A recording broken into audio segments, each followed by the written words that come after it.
میں وہ عبداللہ زمان بن جاتا ہوں جو ایک وقت میں گاڑی میں بند رہا تھا، جس کے سامنے اس کے چچا اور باپ کو قتل کیا گیا۔ میں وہ وقت نہیں بھول سکا۔ وہ اسے کہنا چاہتی تھی، جن کے قتل ہوئے وہ دونوں مرد اس کے ماموں بھی تھے۔ تکلیف تو یکساں تھی، مگر کچھ باتیں زبان نہیں دل کہتا ہے۔ سنہری آنکھوں والی لڑکی کا دل اس وقت شل تھا۔ میں یوں کسی پہ اپنے الفاظ ضائع نہیں کرتا، لیکن میں چاہتا ہوں تم مجھے سمجھو۔ میرا غصہ میں کم کرنے کی کوشش کروں گا۔ ہم نے ایک لمبا سفر طے کرنا ہے۔ میں چاہتا ہوں تم میرے حوالے سے مطمئن رہو۔ میں برا ہوں، بہت برا، لیکن میں تمہارے لیے اچھا بن سکتا ہوں۔ وہ خاموش ہو کر اب زینیا کو تکنے لگا، جو اب تک چپ چاپ اسے دیکھ رہی تھی۔ پنو ایک لمبے ہجر کے بعد سستی کے سامنے آ کھڑا ہوا تھا، اور کہانی نے کہیں یہ نہیں بتایا تھا کہ پنو واپس آ جائے تو سستی کیا کرے۔ وہ اب بھی بس اسے دیکھ رہی تھی۔ کچھ بولو زینیا، کچھ تو بولو تم۔ اس کے اگلے الفاظ اس کے حلق میں رہ گئے۔ یکدم حویلی کے اندر ایسی چیخ و پکار اٹھی تھی کہ الامان۔ قیس اسے کھڑے ہوئے چھوڑ تیزی سے کھڑکی کی جانب بڑھا۔ یہاں سے حویلی کا داخلی دروازہ اور سامنے والی سڑک نظر آتی تھی۔ چیخ و پکار بڑھتی ہی جا رہی تھی، مگر قیس گمبھیر جیسے دیوار کے ساتھ کھڑے کھڑے ساکن ہو گیا تھا۔ اس کے پیروں سے زمین نکل گئی تھی۔ قطار میں کھڑی 7 کی 7 گاڑیوں سے آگ کے نارنجی شعلے اٹھ رہے تھے۔ گاڑی سے سامان نکالتے اس کے ملازمین میں سے کسی ایک کے کپڑوں کو آگ نے پکڑ لیا تھا اور وہ بری طرح پھڑپھڑا رہا تھا۔ مناظر بدل گئے۔ اس کے سامنے لاشیں آئیں، بے بسی اور خاندان کی موت آئی، اور وہ ایک بار پھر حال سے منقطع ہونے لگا۔ اس کے ہاتھ، پیر، جسم سب مفلوج تھا۔ آنکھیں ایک نقطے پہ ساکت۔ ٹراما آگ کے اس دھوئیں میں دبے پاؤں داخل ہوا اور قیس گمبھیر کے ارد گرد سخت محاصرہ کر لیا۔ وہ اپنی جگہ سے ہل بھی نہیں پایا۔ اسی لمحے اس کے عقب میں کھڑی زینیا حاکم کے جسم میں ہلکی سی جنبش ہوئی۔ وہ جس کا بولنا اس کے ارد گرد زنجیریں باندھ چکا تھا، وہ اس کے دور جاتے ہی ٹوٹ کر فرش نشیں ہوئی۔ چیخ و پکار اور آہوں کراہوں پر وہ آگے بڑھ آئی۔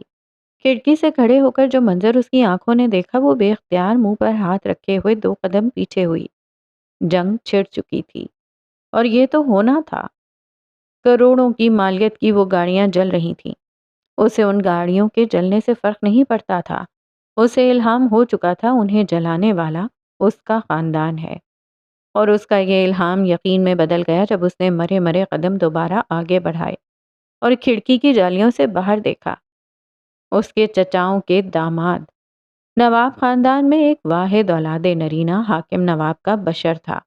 باقی تمام بھائیوں نے اپنے دامادوں کو ہی اپنا بیٹا مان لیا تھا۔ بندوقیں اٹھائے فضاؤں میں تڑا تڑ فائر کر رہے تھے۔ فائر کی آواز سن کر حویلی کے احاطے میں بھگدڑ مچ گئی۔ چیخ و پکار، گولیوں کی آوازیں، آگ، شور۔ چند منٹوں کے اندر اندر جنگ کا سا سما بن گیا تھا۔ قیسم کے ملازمین یہاں سے وہاں بھاگ رہے تھے۔ خوف و ہراس کا یہ عالم تھا کہ لوگ رو رہے تھے۔ وہ اسلام آباد، لاہور، کراچی سے آنے والے مختلف لوگ تھے۔ گاؤں کی ایسی دشمنیاں ان کی جان ہوا کیے دیتی تھیں۔ ڈرائیور کا جلتا ہوا بدن زینیا حاکم کے رونگٹے کھڑے کرنے کے لیے کافی تھا۔ ایسی صفاکی، ایسی جاہلیت! کون قیس، کون عبداللہ زمان؟ اس وقت اگر اسے کچھ یاد تھا تو ایک انسان کی جان بچانا۔ اگر کچھ یاد تھا تو قیسم کے کئی ملازمین کو ان فائر سے بچانا جو اس وقت باہر فضا میں ہو رہے تھے، اور ملازمین داخلی دروازہ کھولنے کی تگ و دو میں تھے۔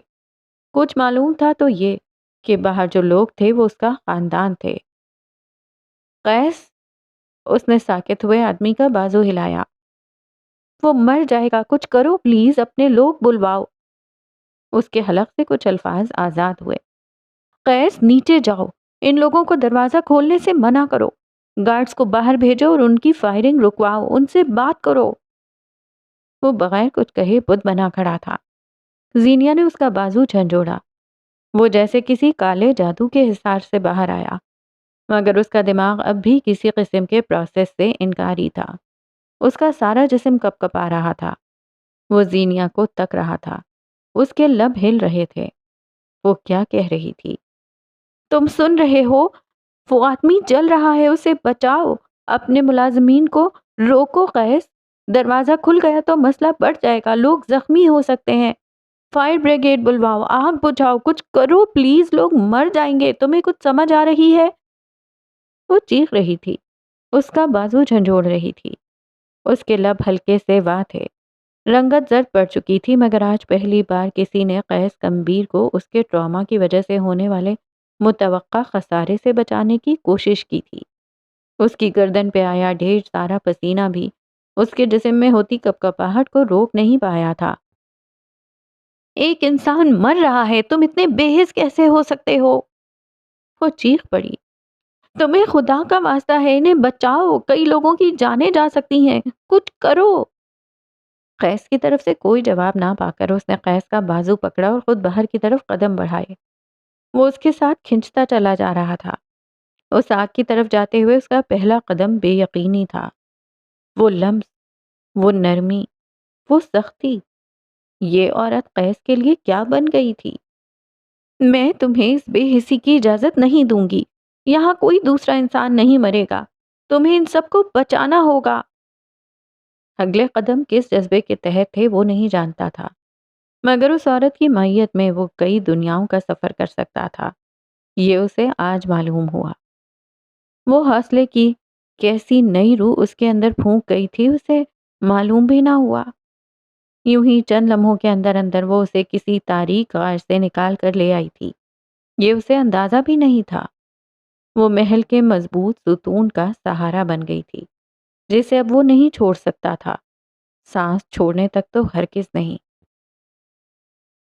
اگلے کئی منظر سلو موشن میں ہوئے۔ وہ نچڑی رنگت والا مرد بلند آواز میں چیخ چیخ کر اپنے اسٹاف کو داخلی دروازے سے ہٹنے کا کہہ رہا تھا۔ سنہری آنکھوں والی لڑکی انہیں دھکے دے کر ہٹا رہی تھی اور اندر کی طرف بھیج رہی تھی۔ وہ ملکہ تھی، اور وہ سلطان، جو ملک پر آئی آفت سے لوگوں کو بچا رہے تھے۔ خوف و ہراس کے اس عالم میں بھی لوگ اس کی پکار کو نظر انداز نہیں کر پا رہے تھے۔ وہ بادشاہوں جیسی چال چلتا آگے آیا۔ ایک ہاتھ سے وہ محل جیسے دروازے کے پٹ اس کے لیے جدا کیے گئے۔ اس کے گارڈز آس پاس پھیل گئے۔ فائرنگ کرنے والے لوگ اسے دیکھ کر بھاگ نکلے تھے۔ جو وہ چاہتے تھے وہ ہو چکا تھا۔ حاتم نواب کے قتل کے بعد عبداللہ زمان یوں دیدہ دلیری کے ساتھ گاؤں میں قدم نہیں رکھ سکتا تھا۔ وہ اسے باور کروانے آئے تھے، کروا چکے تھے۔ وہ سارا خاندان تھا اور عبداللہ اکیلا۔ اسے جس شخص کی کمی محسوس ہوئی وہ اس کا بھائی تھا۔ ڈرائیور کے اوپر چادریں ڈال کر آگ کو بجھایا گیا۔ وہ اچھا خاصا جل چکا تھا۔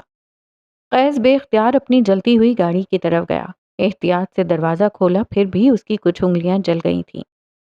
سیٹ کے درمیان اد جلا کیمرہ نکالتے ہوئے اس کے سر کی دستار کو آگ نے پکڑ لیا۔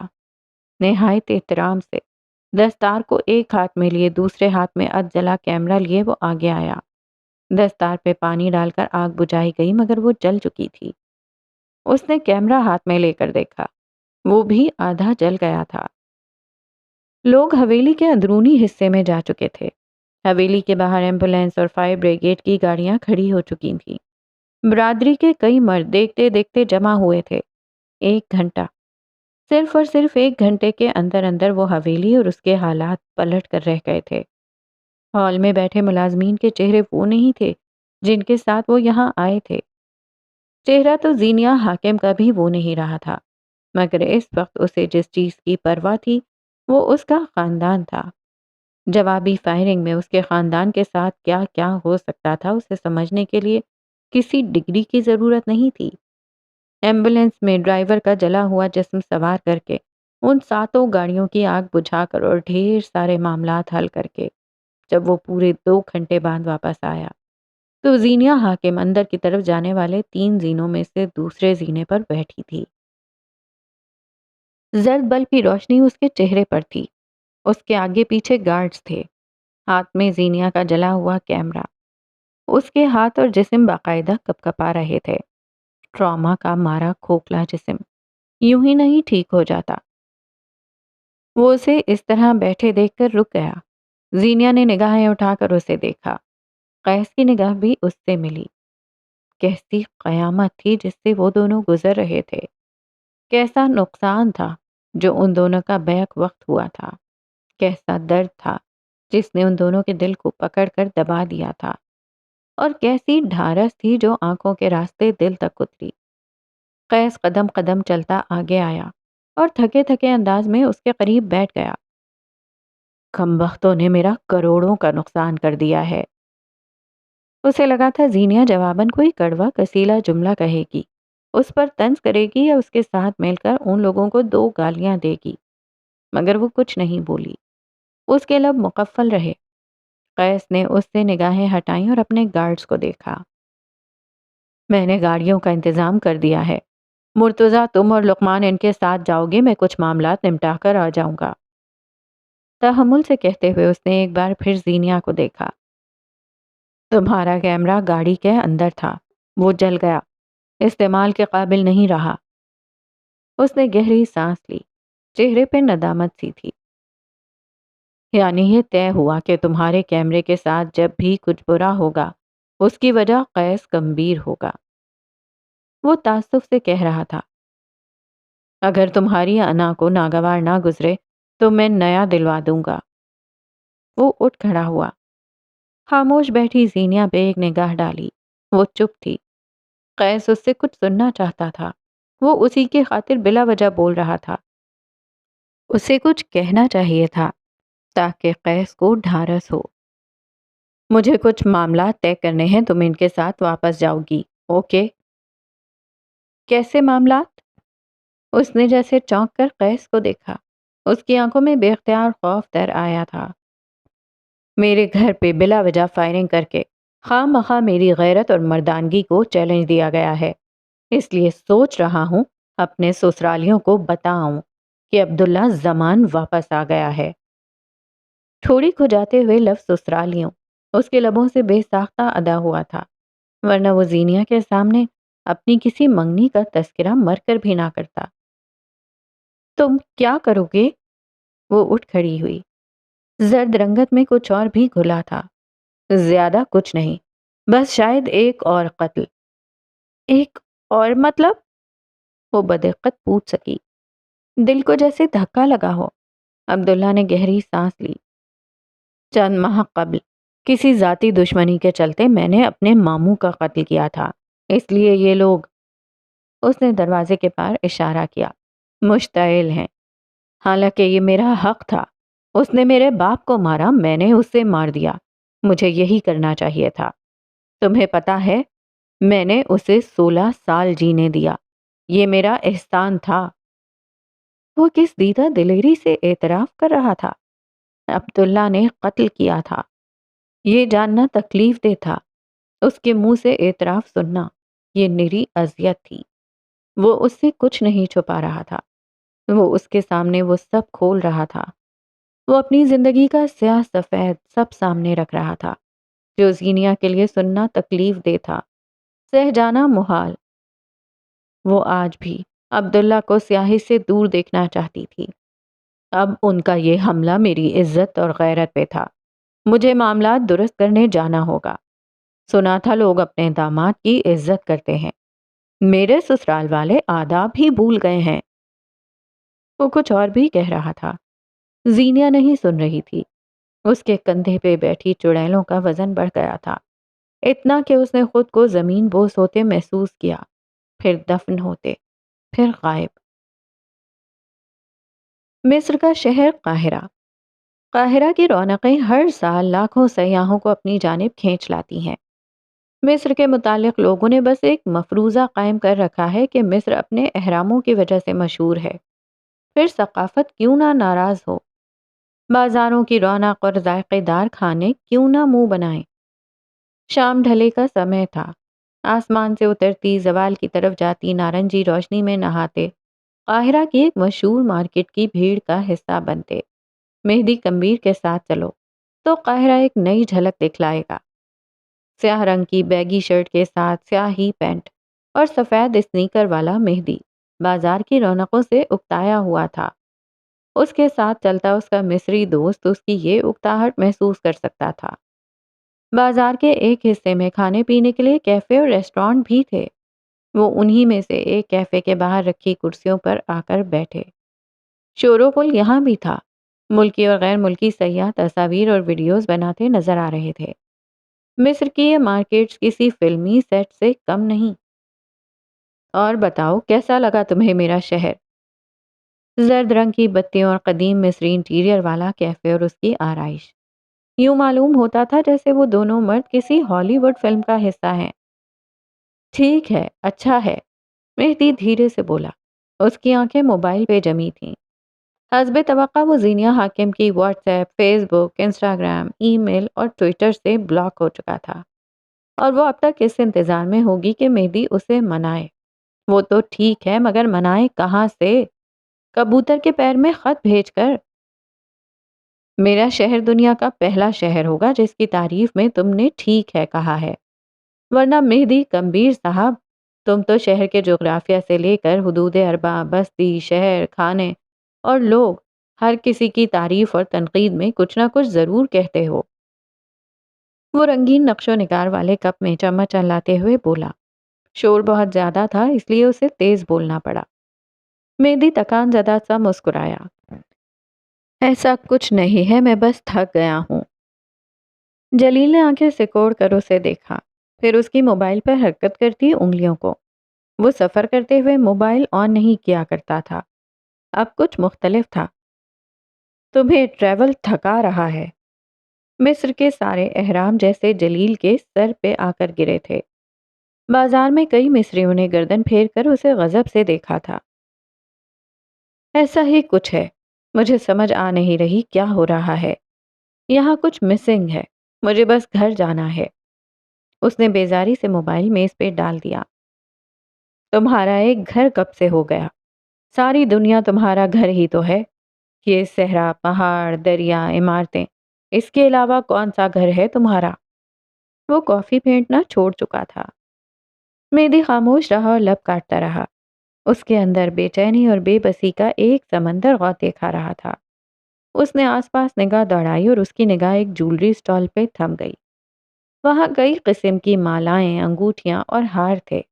عورتیں اور مرد کچھ پہن کر دیکھتے، پھر شیشے میں اپنا عکس دیکھ کر مسکراتے۔ دنیا تو دنیا ہے، گھر ایک ہوتا ہے جہاں تھک ہار کر خوشی اور غم میں جایا جائے۔ گھر یہ نہیں ہے، گھر الگ ہوتا ہے۔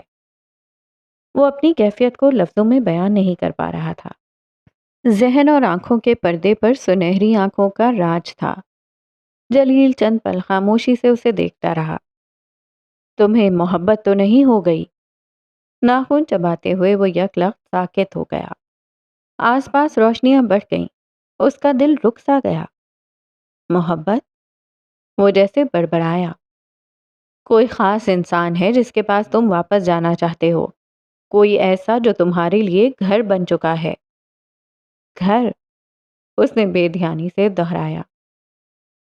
محبت کیسی ہوتی ہے؟ اس نے تھوڑی دیر بعد گردن اٹھا کر جلیل کو دیکھتے ہوئے پوچھا۔ اس کے چہرے پہ الجھن تھی۔ جلیل مسکرایا۔ محبت انسان کا رویہ بدل دیتی ہے۔ بدصورت خوبصورت لگنے لگتا ہے، بد زبان تہذیب یافتہ لگنے لگتا ہے۔ رنگ، نسل، قد، عمر، اپنے محبوب کے متعلق ہر خوبی اور خامی کو انسان نئے زاویے سے دیکھنے لگتا ہے۔ بس یہی ہے محبت۔ اس نے چٹکیوں میں حل نکال لیا تھا، ساتھ کچھ میٹھے کی پلیٹ اس کے آگے سرکائی۔ محبت بڑی خوبصورت ہوتی ہے مہدی، وہ انسان کی ذات میں ٹھہراؤ لے آتی ہے۔ بنجاروں کو گھر مل جاتے ہیں، کام کے عادی روبوٹ انسان کام سے ہٹ کر بھی بہت کچھ سوچنے لگتے ہیں۔ سیاح کو دنیا کی خوبصورتی میں کسی انسان کا اضافہ ہوتے دکھتا ہے۔ پھر تو محبت بڑی غاصب ہوئی۔ ورکوہالک سے کام کی محبت لے لی، ٹریولر سے اس کی دنیا کی محبت لے لی۔ وہ جھلایا۔ جولری سٹال سے نظریں اب بھی نہیں ہٹیں۔ اسے عورتوں کی گردن پہ کچھ اچھا نہیں لگ رہا تھا۔ یہ سب زینیہ حاکم کے پاس ہونا چاہیے۔ کیا وہ اس سٹال کو خرید کر لے جائے؟ لیا کہاں، محبت نے تو اضافہ کیا۔ زندگی کو بیلنس کیا۔ ایک ہی چیز، شوق، انسان کے پیچھے بھاگنا جنون ہوتا ہے۔ محبت بے حد خوبصورتی سے وہاں ٹھہراؤ لے آئی۔ کوئی ایک ایسا انسان لے آئی جس کی خاطر آپ خود کا بھی خیال رکھیں، جس کی خوشی اور غم آپ کے لیے اور آپ کی خوشی اور غم اس کے لیے اہم ہو۔ ہر انسان کی زندگی میں کوئی ایسا انسان ہونا چاہیے۔ مہدی بالکل چپ ہو گیا۔ اس کی تمام تعویلوں کو جیسے کوئی ممتحن ایک نظر دیکھتا اور پھر ردی کی نظر کرتا جاتا، اور وہ کسی نالائق طالب علم کی طرح گردن جھکائے ہوئے تھا۔ تم شادی کے بارے میں کیا سوچتے ہو؟ جلیل نے اسے پریشان دیکھ کر پوچھا۔ شادی قید ہے۔ مجھے لگتا ہے انسان جھک مار لے شادی نہ کرے۔ ایک ہی انسان کے ساتھ کوئی ساری زندگی کیسے گزار سکتا ہے؟ کوئی ایک انسان آپ کے لیے London, Paris, new York, Karachi, Lahore, Istanbul کیسے ہو سکتا ہے؟ وہ لاچارگی سے بولا۔ جلیل قہقہا مار کر ہنس پڑا۔ ہو سکتا ہے مہدی کمبیر، کوئی ایک انسان آپ کے لیے اردن، یمن، مصر، لیبیا، ازمیر، یمن، جرمنی سب ہو سکتا ہے۔ سب دیکھنے والی نظر کا کمال ہے۔ میں نے کہا نا، محبت انسان کے زاویے بدل دیتی ہے۔ کوئی ہے جس کے لیے تم اپنے زاویے بدل دیتے ہو؟ اسے جواب تلاش کرنے میں دقت نہیں ہوئی، مگر یہ ایسے جواب تھے جو اسے چند پل کے لیے خود سے اور اپنے دل سے جنگ کرنے کے لیے ضرور مجبور کرتے تھے۔ وہ ویسی لڑکی نہیں ہے جسے کبھی میں نے اپنی بیوی کے طور پہ سوچا ہو۔ مجھے نرم گفتار لڑکیاں پسند ہیں۔ وہ پھاڑ کھانے کو دوڑتی ہے۔ مجھے اداسی میں نرم دلاسے چاہیے ہوتے ہیں، اور اس کے بس میں نہیں ہوتا کہ میری تھراپی تھپڑوں سے کرے۔ وہ مسکرایا۔ جلیل اس کے ساتھ مسکرایا۔ سارا قاہرہ اس کے ساتھ مسکرایا۔ مجھے تحمل مزاج لڑکیاں پسند ہیں، اور غصہ اس کی ناک پہ دھرا رہتا ہے۔ مجھے اچھا لگتا ہے لڑکیاں اپنے حصے کی غلطی مان لیں، لیکن وہ خود کو عقل کل سمجھتی ہے۔ وہ میرا سنگاپور، آسٹریلیا، امریکہ، ہندوستان، ترکی نہیں بن سکتی، کیونکہ وہ تمہارا گھر ہے۔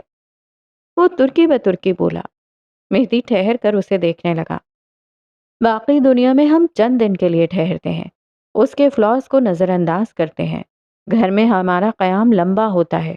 اس کی چھت، دیواریں، کمرے، فرش، ہر ایک کو ایک حد تک درست کرنا ہوتا ہے تاکہ وہ رہنے کے قابل بن سکے۔ مہدی دم سادھے اسے سن رہا تھا۔ کوئی کیسے اس کے الفاظ کے اندر چھپے بھید کھول سکتا تھا؟ کیا تم نے اسے یوں ہی رہنے دیا؟ اگر ہاں تو وہ تمہاری محبت نہیں، اور اگر تم نے اسے بدلنے کی کوشش کی تو مبارک ہو، تمہیں محبت ہو گئی ہے۔ ایک سیاح کو گھر مل گیا ہے۔ مہدی کے پاس الفاظ ختم ہو گئے تھے۔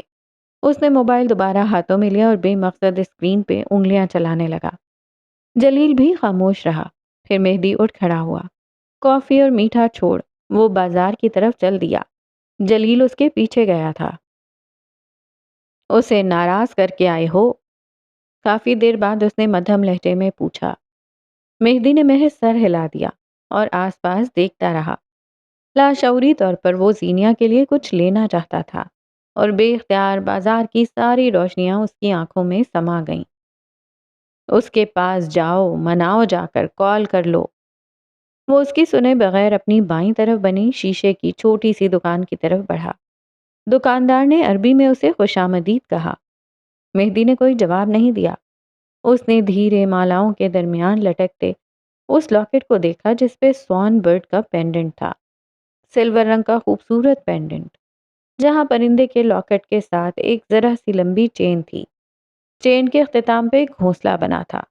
گھونسلہ یعنی گھر، یعنی سکون، یعنی محبت۔ دکاندار فوراً آگے آیا اور لاکٹ اتارنا چاہا۔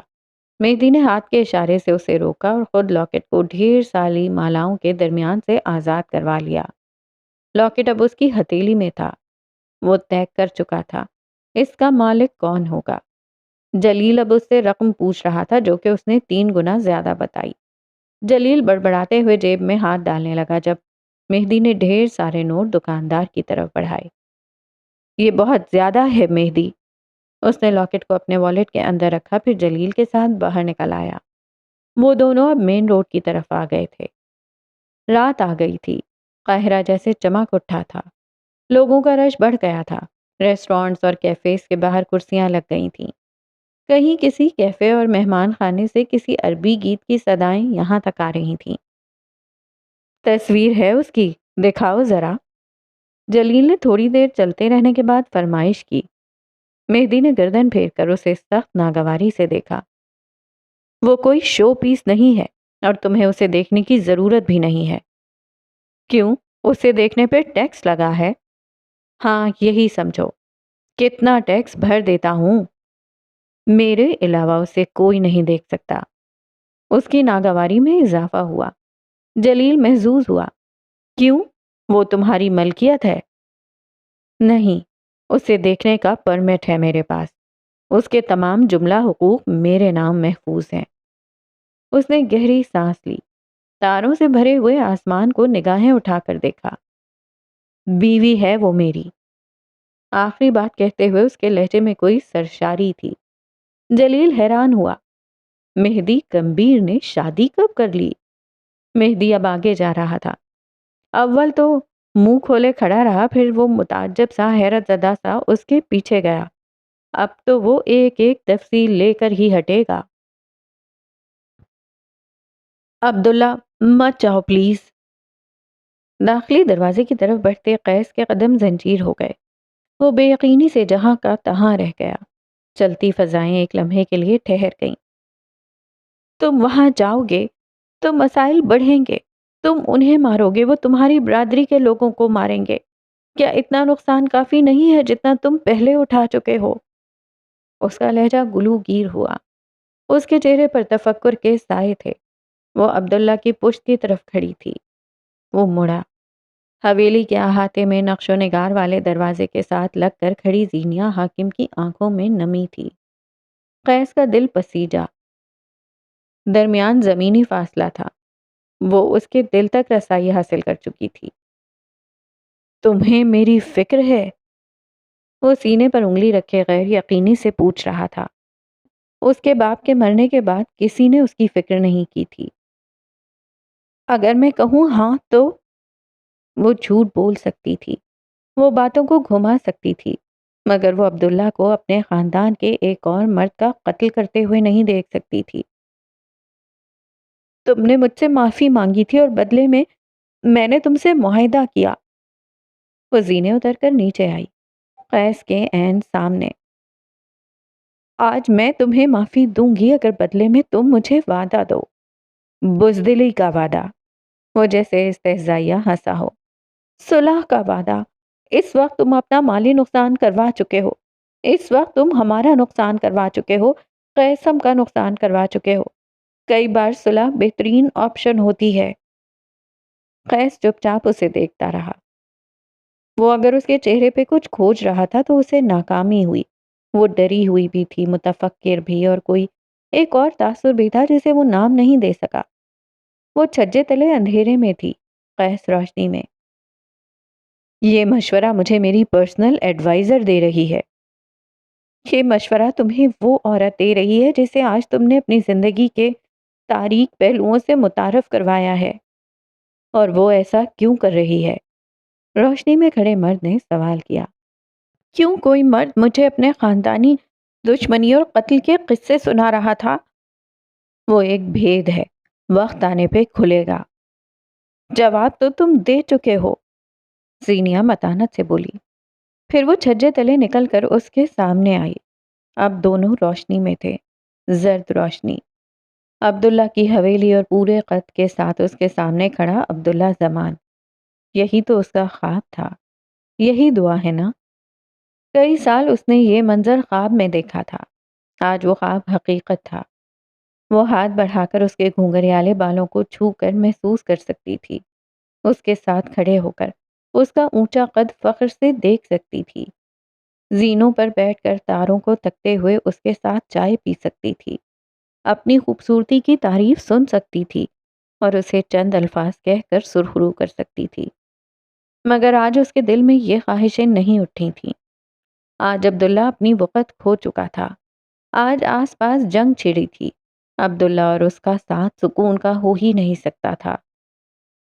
تم مجھے کمزور کر رہی ہو، اس نے زینیا کی بھیگی آنکھوں کو دیکھتے ہوئے شکوہ کیا۔ میں تمہیں طاقت کے اصل معنی بتا رہی ہوں۔ اس وقت تم وہاں جاؤ گے تو کچھ حاصل نہیں ہوگا۔ اپنے قاصد بھیجو اور ان سے کہو کہ تمہیں عزت کا بدلہ دیں۔ وہ تم سے خوف کھائیں گے عبداللہ۔ اس وقت وہ بے وقوفی کر چکے ہیں اور تمہارے اندر پلتا برسوں کا لاوا تم سے بھی بے وقوفی کروا رہا ہے۔ تم مت کرو۔ میرے بابا کہتے تھے کہ عورت کی عقل اس کی ایڑی میں ہوتی ہے۔ بابا کی مانوں یا تمہاری؟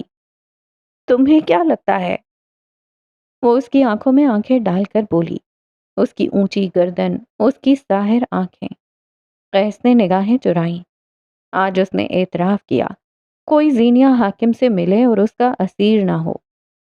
یا تو اس کے پاس دل نہیں یا پھر کمبخت بکتا ہے۔ تمہیں کیا لگتا ہے قیس؟ کیا میری عقل ایڑیوں میں ہے؟ اس وقت میری حویلی کی بیٹھک میں میری برادری کے کئی مرد بیٹھے ہیں۔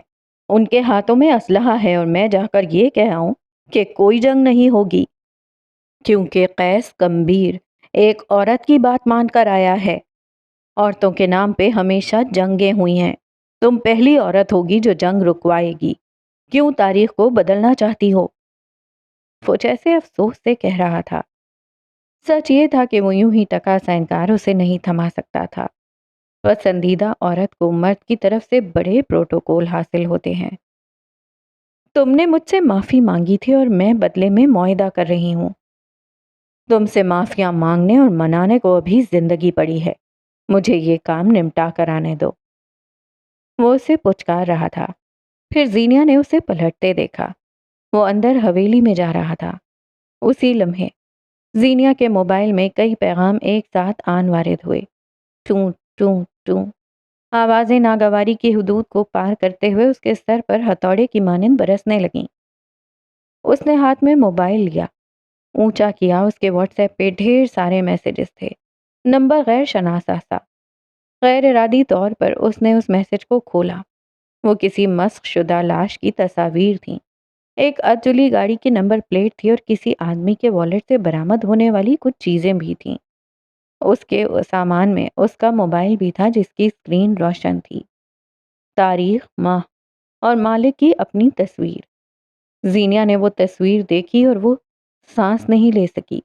اگلی تصاویر میں ڈھیر سارے ثبوت تھے جو ثابت کرتے تھے کہ بالاج یوسف میر تقریباً 7 ماہ قبل ایک حادثے میں مر گیا تھا۔